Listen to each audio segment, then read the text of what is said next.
Welcome to Whisky.com, where fine spirits meet. My name is Lüning, Horst Lüning. I'm the master taster of Whisky.com, and today we have a unknown distillery here on my cask. The bottle is called As We Get It.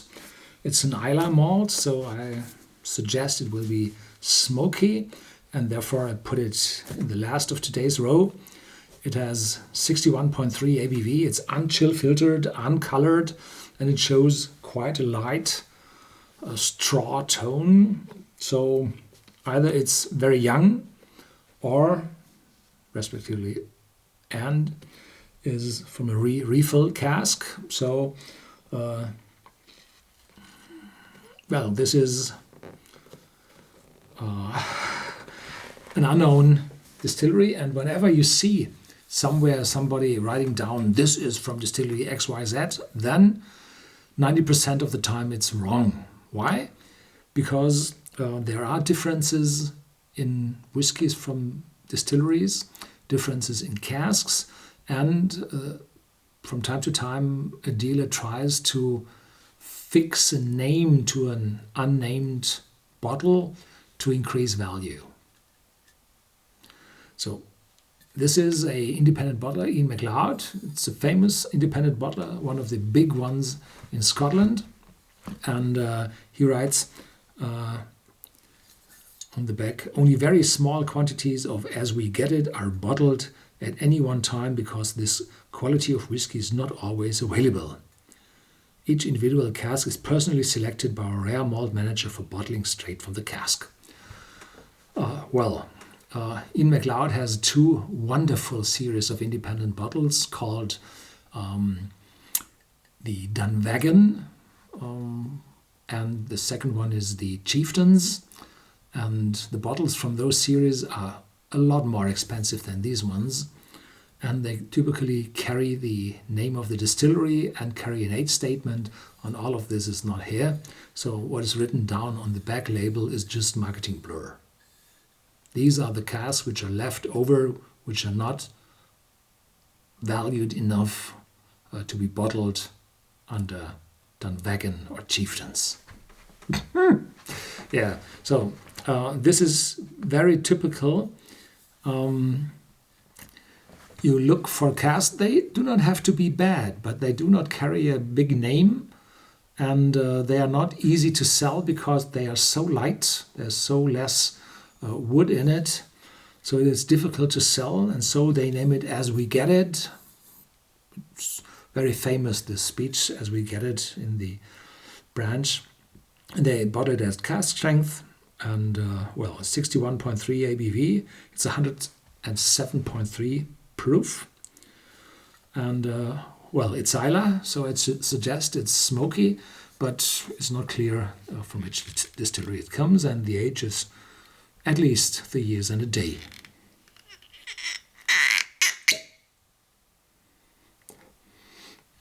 Very little smokiness, not very intense, so this limits the number of distilleries in which this whiskey may be produced, because some of the distilleries just produce extremely smoky whiskey on Islay. I put a little bit more in the glass, so it's easier for me to dilute it down to drinking strength, because I will not taste the 61.3. It will burn my tasting buds on my tongue.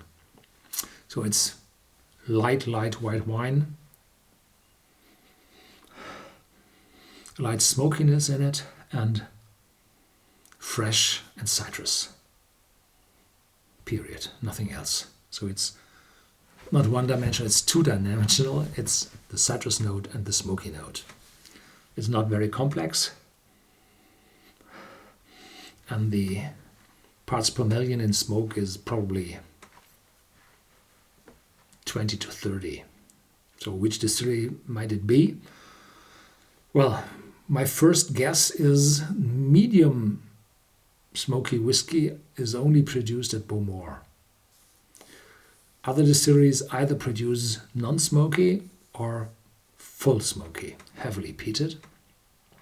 So in between is just Bowmore, and Bowmore had a time after the financial recession in 2007, 2008, the financial crisis, where they sold casks outside the distillery to independent bottlers.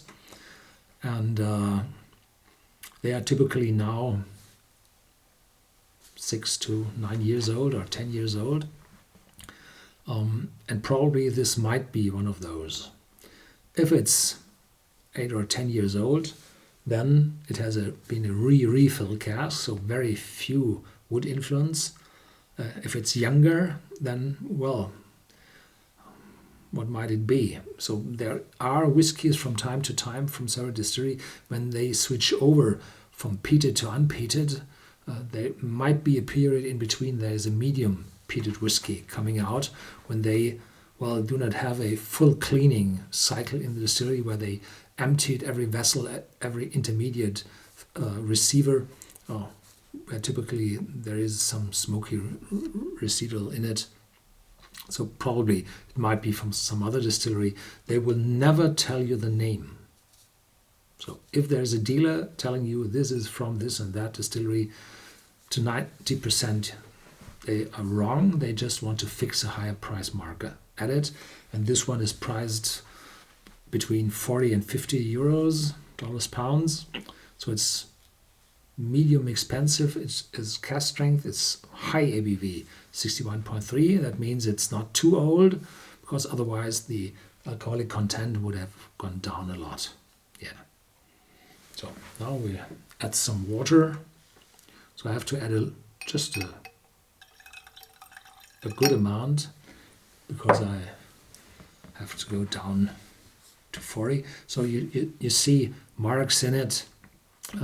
Water and alcohol aren't mixing that well immediately. It takes some time, but it does not turn cloudy. It's not chill filtered. It's written somewhere there, if I'm right.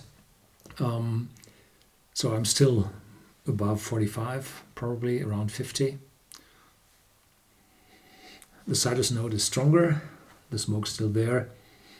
Nothing more in particular, no.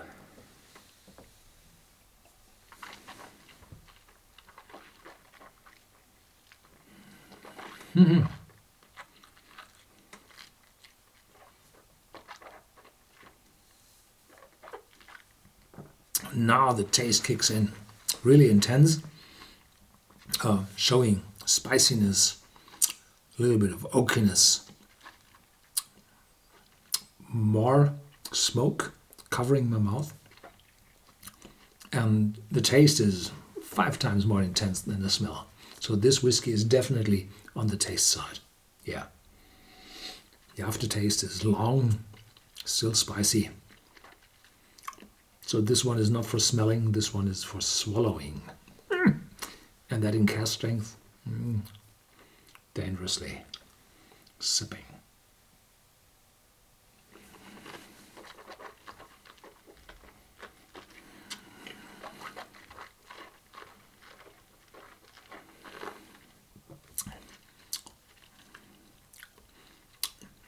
Yeah, it's pleasant in the taste, pleasant in the aftertaste, quite intense, showing some sweat on my head.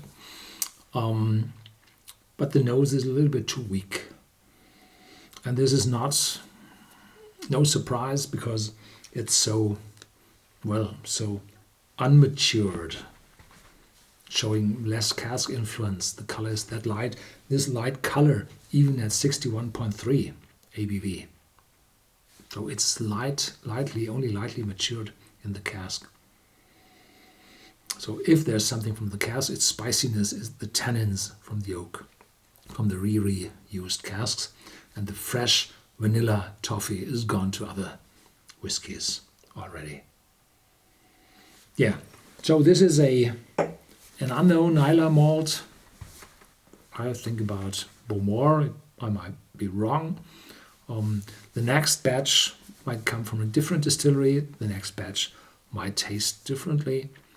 The ABV will change. So this is just a flash view of this whiskey, and you have to trust the Inverclouds that they will bottle only the best and rarest casks, which I doubt. Yeah. Thank you very much for watching. Stay tuned. There's more to come, as always.